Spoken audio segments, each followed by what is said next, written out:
اور جن صحابہ کرام کی طرف ہم نسبت کر کے اپنے آپ کو والجماعت کہتے ہیں، قرآن پاک نے ذکر کیا سورہ نور میں لَيُمَكِّنَنَّ لَهُمْ دِينَهُمُ الَّذِي ارْتَضَىٰ لَهُمْ، کہ ان کے زمانے میں خدا کا پسندیدہ دین دنیا میں مضبوطی کے ساتھ جم جائے گا، ناقص ہو جائے گا۔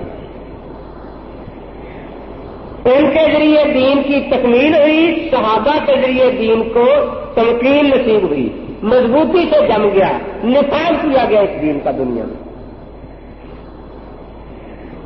اور سیدنا امام اعظم ابو حنیفہ رحمۃ اللہ علیہ کے ذریعے کون سا کام ہوا؟ دین کی تدوین۔ کون سا کام ہوا؟ نمازیں صحابہ پڑھتے تھے یا نہیں پڑھتے تھے؟ لیکن نماز کا طریقہ لکھا ہوا کہیں نہیں ملتا تھا، وضو کا طریقہ تفصیل سے لکھا ہوا کہیں نہیں ملتا تھا۔ سیدنا امام اعظم ابو حنیفہ رحمۃ اللہ علیہ نے نبی پاک کی سنت کو محفوظ کرا دیا، تو امام صاحب کے ذریعے کون سا کام ہوا؟ تدوین دین۔ کون سا کام ہوا؟ جس طرح حضور پاک کی تکمیل کا ذکر ہے، صحابہ کرام کے تمکین کا قرآن میں ذکر ہے، اس طرح امام صاحب کے بارے میں بھی قرآن پاک میں پیش گوئی موجود ہے۔ وَآخَرِينَ مِنْهُمْ لَمَّا يَلْحَقُوا بِهِمْ، پہلے امیین کا لفظ ہے نا، امیین کہتے ہیں اہل عرب کو، کن کو کہتے ہیں؟ آخرین کا مطلب ہوا کہ اہل عرب سے باہر بھی اللہ تعالیٰ دین کے خادم پیدا فرمائے۔ جب یہ آیت کریمہ نازل ہوئی تو صحابہ نے خود نبی اقدس صلی اللہ علیہ وسلم کی خدمت میں عرض کیا کہ حضرت یہ کن لوگوں کا تذکرہ ہے؟ فرمایا اگر میرا دین اٹھ کر ثریا ستارے تک بھی چلا جائے، کہاں تک چلا جائے، تو اہل فارس میں ایسا آدمی پیدا ہوگا جو میرے دین کو مکمل شکل میں لوگوں کے سامنے پیش کرتے۔ وَتَنَاوَلَهُ رَجُلٌ مِّنْ أَهْلِ فارس، تناول کا لفظ آپ رات میں استعمال کرتے ہیں کہ آئیے جی کھانا تیار ہے، تناول فرما لیجیے۔ کس وقت آپ کہتے ہیں؟ جب اس کی تیاری کے پورے کام مکمل ہو جائے، اب سوائے کھانے کے اور کوئی کام باقی نہیں رہا، وہ دین کو اتنی تحقیق کر کے پیش کر دے گا کہ پھر کسی نئی تحقیق کی ضرورت باقی نہیں رہے گی۔ اب صرف اور صرف عمل ہی باقی رہ جائے گا کہ بھئی یہ محقق بات ہے، اس پر اب عمل کرنا آپ کا کام رہ گیا ہے۔ تحقیق کے سارے مراحل جو ہیں وہ طے ہو چکے ہیں۔ اسی کو دوسری طرح سمجھے، قرآن پاک نے حضور پاک کو آفتاب ہدایت فرمایا نا، سراجا منیرا، آفتاب ہدایت، اور حضرت پاک نے صحابہ کو نجوم ہدایت، ہدایت کے ستارے فرمایا ہے نا۔ تو جب ہم نے اہل سنت کہا تو نسبت آفتاب ہدایت سے قائم ہوئی، جب ہم نے والجماعت کہا تو نسبت نجوم ہدایت سے قائم ہوئی۔ اب ان نجوم تک پہنچنے والا ثریا تک وہ کون ہے؟ تو خود رسول اقدس نے اس کی وضاحت فرما دی کہ وہ اہل فارس میں سے ایک آدمی ہونے والا۔ نبی اقدس کے دین کو 4 ائمہ نے مرتب فرمایا، جیسے خدا کے قرآن کی قراتوں کو 7 قاریوں نے مرتب فرمایا، نبی پاک کی سنت کو 4 ائمہ نے مرتب فرمایا۔ ان چاروں میں سے امام مالک رحمۃ اللہ علیہ بھی عرب کے اسد ہی کئی قبیلے کے ہیں، وہ آخرین میں شامل نہیں ہے۔ امام شافعی رحمۃ اللہ علیہ عرب کے مطلبی قبیلے سے ہے، وہ بھی آخرین میں شامل ہے نہیں ہے۔ امام احمد بن حنبل رحمۃ اللہ علیہ عرب کے شیبانی قبیلے سے ہے، وہ بھی آخرین میں شامل ہے۔ تو ایک ہی امام ہے سیدنا امام اعظم ابو حنیفہ رحمۃ اللہ تعالی علیہ، جو اس پیش گوئی کے مصداق ہیں۔ یہی وجہ ہے کہ صرف حنفی نہیں، باقی لوگ بھی یہی تسلیم کر رہے ہیں۔ یہ قرآن پاک جس وقت میرے ہاتھ میں ہے، شاہ صاحب تقسیم کر رہا ہے پوری دنیا میں، اس کا اردو ترجمہ ان کی مہر لگی ہوئی ہے۔ سورہ جمعہ میں جو آیت میں تلاوت کر رہا ہوں، وآخرین منہم لما یلحقوا بہم، اس پر لکھا ہے حق تعالیٰ نے اول عرب پیدا کیے اس دین کو تھامنے والے، پہلے عرب والوں نے دین کی خدمت کی، پیچھے عجم میں ایسے کامل لوگ اٹھے۔ حدیث میں ہے کہ جب آپ سے آخرین منہم لما یلحقوا بہم کی نسبت سوال کیا گیا تو سلمان فارسی کے شانوں پر ہاتھ رکھ کر فرمایا اگر علم دین سریا پر جا پہنچے گا تو اس کی قوم فارس کا مرد وہاں سے بھی لے آئے گا۔ شیخ جلال الدین سیوطی رحمۃ اللہ تعالی علیہ حالانکہ وہ شاذ الوجد ہے نے تسلیم کیا ہے کہ اس پیشین گوئی کے بڑے مصداق حضرت امام اعظم ابو حنیفہ النعمان ہیں رحمہ اللہ تعالی۔ یہ جو حاجیوں کو قرآن پاک وہاں تقسیم ہوتا ہے، سورہ محمد کے آخر میں بھی یہی لکھا ہے یستبدل قوما غیرکم پر فرمایا کہ اللہ تبارک و تعالیٰ نے صحابہ سے فرمایا کہ بھئی دین کی خدمت جس طرح تم کر رہے ہو اس میں سستی نہیں کرنی، خدا نہ کرے اگر تم نے کوئی بخل یا کمی یا سستی کی تو اللہ یہ کام کسی اور سے لے لے گا۔ شیخ سعدی رحمۃ اللہ علیہ فرماتے ہیں منت منے کے خدمت سلطان میں کنی منت عزو شناس کے بخدمت برداشت ہے کہ بادشاہ اگر احسان نہ کر کے اگر میں نہ تیرا نوکر ہوتا تیرا بستر ہی کو نہ بچھاتا، تجھے پانی کو نہ پلاتا، تو یہاں سے 8,000 آدمی یہاں آنے کو تیار ہے، بلکہ بادشاہ کا احسان ماننا چاہیے کہ اس نے تجھے اپنی خدمت کے لیے قبول کر لیا۔ تو اللہ تبارک و تعالیٰ فرماتے ہیں کہ اگر بالفرض ایسا تم سے ہوا تو اللہ تعالیٰ اور قوم پیدا فرمائیں گے۔ حدیث شریف میں ہے کہ یہ حاشیے پر لکھا ہوا ہے صحابہ نے عرض کیا کہ حضرت اگر ہم سے کوئی ایسی بات ہوتی تو دوسری کون سی قوم تھی جو ہماری جگہ پوری کر سکتی تھی؟ آپ نے یہی فرمایا کہ اہل فارس۔ یہ لکھتے ہیں بے شک حضور کی پیشگوئی کے موافق یہی قوم تھی جو وقت ضرورت عرب کی جگہ پر کر سکتی تھی۔ ہزارہ علماء اور ائمہ سے قطع نظر کر کے تنہا امام اعظم ابو حنیفہ رحمۃ اللہ علیہ کا وجود ہی اس پیشین گوئی کے صدق پر کافی شہادت ہے، بلکہ اس بشارت عظمیٰ کے کامل اور اولی مصداق امام صاحب ہی ہیں رضی اللہ تعالیٰ عنہ و ارضا۔ یہ سورہ محمد کی آخری آیت ہے، یہ قرآن پاک یہی مولانا کہ ہے یہی رہے گا، آپ بعد میں بھی اس کو دیکھ سکتے ہیں۔ تو میں عرض یہ کر رہا تھا کہ نبی پاک کے ذریعے دین کو کیا چیز نصیب ہوئی؟ تکمیل۔ کیا چیز نصیب ہوئی؟ صحابہ کے ذریعے دین کو کیا چیز نصیب ہوئی؟ تمکین۔ اور سیدنا امام اعظم ابو حنیفہ کے ذریعے دین کو کیا چیز نصیب ہوئی؟ تدوین۔